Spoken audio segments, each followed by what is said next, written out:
Hello everyone, welcome back. So today I'm going to do a little experimenting on making a Flint Striker with my little backyard forge, but not actually forging it. So let me explain. So this is just a piece of file. This works great. All you have to do is cut the file, drill a hole in it, and you're good to go. This one is a representation of a Viking fire striker. Flint Striker, and this one was forged out of a piece of file. So you have to heat it up, forge it out, shape it, and then you have to heat treat it. Okay, so they both work great. Now what happens if you want to make one sort of in between? You're not, into blacksmithing, you don't have an anvil, you don't have the hammers, but you want to make something a little bit fancier than this. So like I said, something in between the two. So I came up with this. Is this exactly what it's going to look like when I'm done? I'm not sure, but because I'm going to kind of go, see where it takes me. So the first thing you're going to need to do is you need to get yourself a piece of hardenable steel. Now this is just a very inexpensive file, made in China, but you want to make sure whatever you use is going to be able to throw sparks. Okay. So this throws sparks. I already did a little pre-work on it. I took the file lines out of it, and what we're going to do is we're going to normalize this. So right now it's hard, so we can't drill it. We can't grind. We could grind it, but it's going to be hard. But we definitely can't drill it.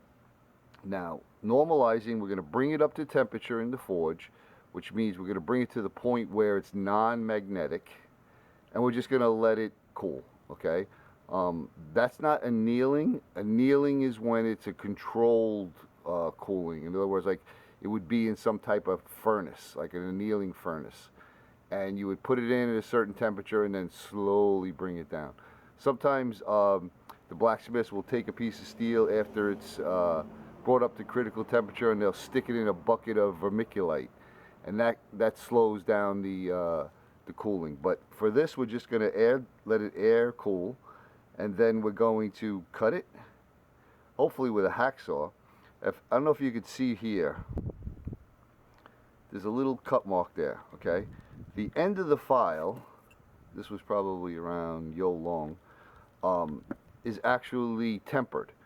And tempering brings the hardness back more towards the original state of the metal before it was heat treated. So a hacksaw actually could cut into there, but a hacksaw won't cut into this. Hopefully that all makes sense. So this is hardened, and as they get to the handle, they temper it because you don't want it to break. If you took this and you smacked it on a piece of steel or concrete or something, it'll just snap in half. All right, that's what hardness kind of equates to brittleness. So let me get this up to temperature. I'm going to throw it in the forge. I'll just make a couple little quick shots in the forge and show you. And then we're going to cut it, and then we're going to drill it and shape it, and we'll see how it comes out. All right, everyone. Just had a storm blow through here, so temperature actually dropped down to the 60s, which is perfect for doing a forge in the backyard. So I'm not using my coffee can forge because the piece of steel is just a little too long to fit in there properly. So I put together my little backyard forge that I just basically dig a hole in the ground, and I got a piece of sheet metal and a little paver on the end, and inside there is a metal pipe that I have some holes drilled in, and that feeds to a piece of, right there you can see, it's a PVC and a can of some sort. I don't even know what it was from, tomato paste or something, that fits on the end of my heat gun. Now you can use a hairdryer. I'm not going to be using the heat setting, just the air setting. Any type of device that you have that you could get some air out of. So let me load this up with some charcoal, just regular old charcoal, and we'll get this cooking. Alright, hopefully you can hear me over the roar of the blower, but I got a good fire going, so I'm going to get the file into that. We'll get it up to temperature, and I'll show you what it looks like when I take it out. Alright, so now I have a magnet over here, and we're going to check the steel. Looks like it's about the right color. If If it's non-magnetic, we're going to leave it out. We'll let it cool off.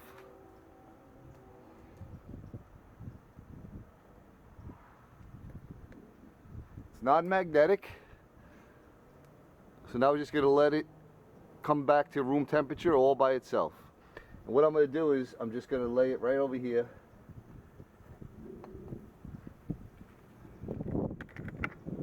It's just laying next to the forge. And that's it.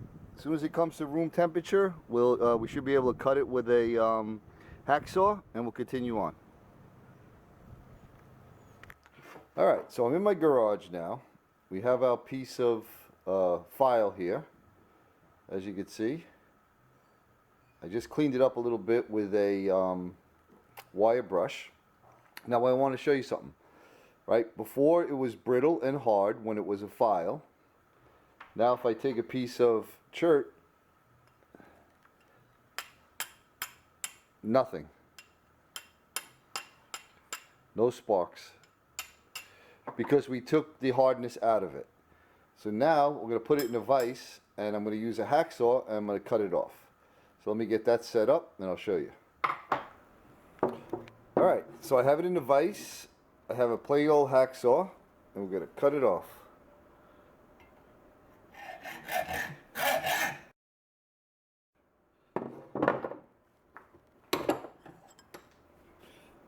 So as you can see, it cuts through that like butter. So I'm going to finish that up and I'll bring you back. Alright, so we have our piece cut out. It's about, in case anybody was wondering, a hair over 3 inches. Next step is going to be to draw the pattern onto the blade. Alright, I'll get that drawn up and I'll bring you back. Alright, so I have the layout drawn on here. What I did was I covered this in a black Sharpie. I usually use a blue one, but Earl decided he wanted to chew on it. So I just covered it with a black Sharpie, and then with a scriber, scribed the outline, made a couple marks where I want to drill some holes. And that's the first thing I'm going to do, is drill a couple holes, and I'll bring you back and I'll show you what that looks like. Okay, so I have a bunch of holes drilled in there, and now I'm going to start to clean them up. Alright, I got the holes roughed out. Now I'm going to start to put the little curves in it. Alright, so here it is after the grinding. Did a little softening of the edges with the roto tool. And part of my dirty hands, but it's a dirty job, as Mike Rowe would say. So I think it came out pretty good so far. Last step is we're going to do a little heat treat on it, and we're going to see how it throws sparks, and we'll compare it to the other two and see if we achieved the goal. Alright, I shall be back. Alright, so I have it in the forge, coming up to temperature. I got a can of oil there, just vegetable oil, and my magnet. As soon as it comes up to temp, we'll see how it does.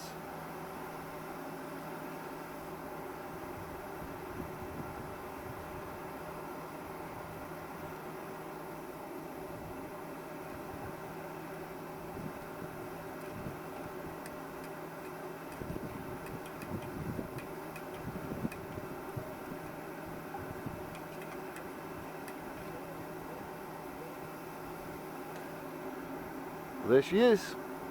Let it cool off the rest of the way. We'll give it a little cleanup and we'll test her out. Alright, so I got it cleaned up.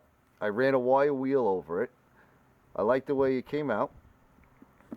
It definitely is in between the two. Not as simple as just cutting a piece of file out, and not as complicated as forging it out. So it's right there in the middle. You know, you do need to drill it out and file it and shape it and everything. But you don't have to have any blacksmith skills. You don't need an anvil. You don't need to, you know, start pounding on the metal. So this was all basically fabrication, right? So I really like the way it came out. It definitely is in between the two. And so I have a little piece of chert here. Let's give it a shot, see how she works. Oh yeah. Throw some great sparks. Let me get a piece of chalk cloth.